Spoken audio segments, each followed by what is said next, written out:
Nowadays, VR is applied into multiple fields such as games, live streaming, and video entertainment. VR provides users with immersive experience by 360-degree video. The data size of 360-degree video is much higher compared with the traditional video, and it is a waste of time, bandwidth to transmit the whole 360-degree video. At any given time, user can only see a fraction of the 360 video. So tile-based VR streaming is proposed, which divides the 360 video into multiple fields and transmit the tiles corresponding to user's fold. The fold is a field of view. To fight against the network jitter, the buffer strategy is usually used by downloading the video trunk in advance and stored in the client side. Even if the network condition is poor, the video can keep playing to avoid rebuffering if the buffer is not empty. For tile-based VR streaming, if the buffer size is long, it is hard to predict users' flow accurately. If the buffer size is short, the effect to fight against the network jitter is weak, and it is easy to occur rebuffering when the network is poor. So, how to balance the playing continuity and the flow prediction accuracy? Then someone proposed a two-tier buffer management strategy to solve this problem. The base tier stores the low quality of the whole 360 video. The buffer size of the base tier is long, so it can effectively fight against the network jitter. The enhancement tier stores multiple different high-quality video corresponding users' flow.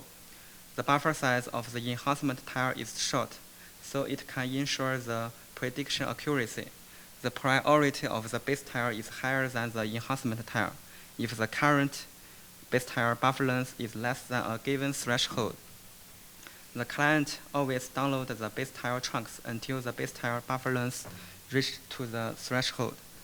This strategy balances the playing continuity and the prediction accuracy. However, it doesn't consider the switching frequency and magnitude of the bitrate in user's flow, which also has great impact on users' QoE. So my proposed hierarchical buffer management architecture is shown as a picture. In my proposed system, the 360 video is divided into 8 tiles, and users can see 3 tiles in their flow at one time. The video is encoded into different bitrate level. The available bandwidth is divided into 2 parts. One part is to download the tiles. Another part is to update the tiles to be viewed by the user. The bitrate level of the tiles to be updated is determined by the rate switching algorithm.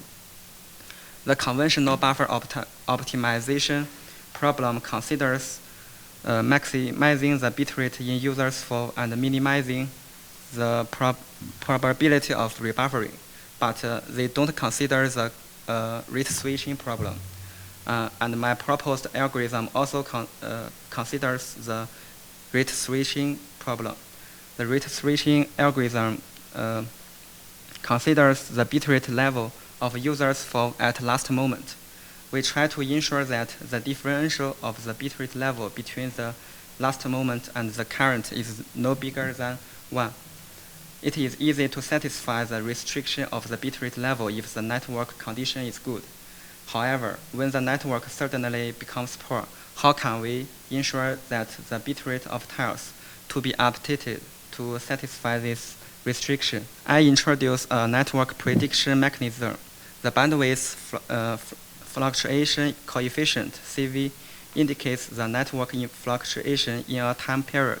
The CV is calculated by D divides sigma n. The sigma n denotes the standard deviation of the bandwidth of n moments. D is the average bandwidth of n moment. Delta D is used to represent the difference in bandwidth between the current moment and the previous moment. Theta is a given threshold. If CV is less than theta, then the bandwidth fluctuation is steady.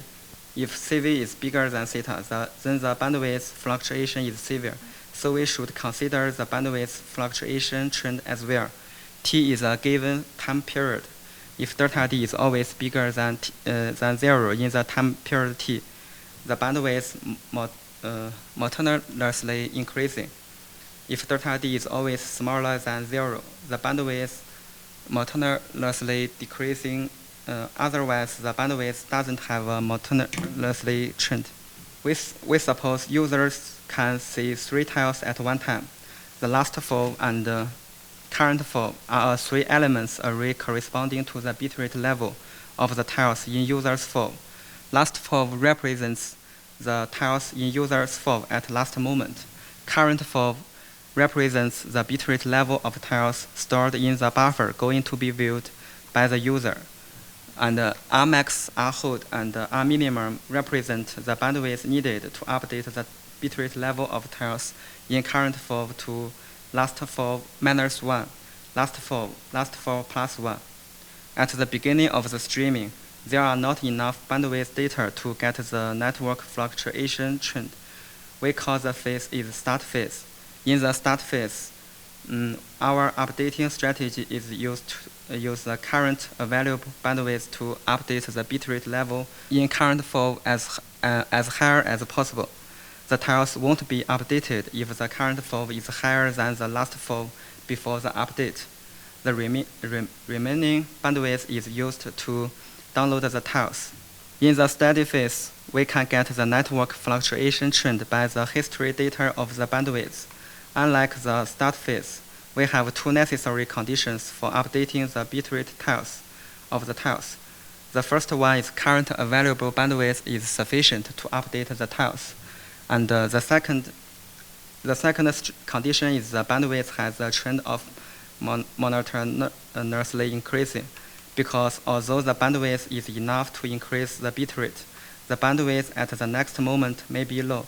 So we increase the bitrate level. The next time we may decrease 1 or 2 bitrate level of the tiles in 4. So the rate switching frequency and magnitude will increase. By adding the 2 necessary conditions, we can decrease the frequency of rate switching. The sample network trace is shown as the left picture. We simulated 4 different network conditions. The right big picture shows the experiment results of the 3 algorithms. The axis X represents time. The axis Y represents the average bitrate level in users 4. The red line represents my proposed algorithm, and the blue line and the green line represent the 2-tile algorithm and the throughput-based algorithm, respectively. From the results, we can see that the average bitrate level of my proposed algorithm may not be high, but the rate switching frequency is lowest among the 3 algorithms, which can ensure the smoothness of the viewing experience. From this picture, figure 1 shows the average bitrate level in users 4 of the 3 different algorithms on different network trees. We can see that my proposed hierarchical update algorithm performs better than 2-tile but lower than the throughput-based algorithm. We define a fluctuation coefficient to represent the bitrate fluctuation in users 4. The fluctuation coefficient is calculated by the formula above. It can indicate the bitrate switching magnitude in users 4.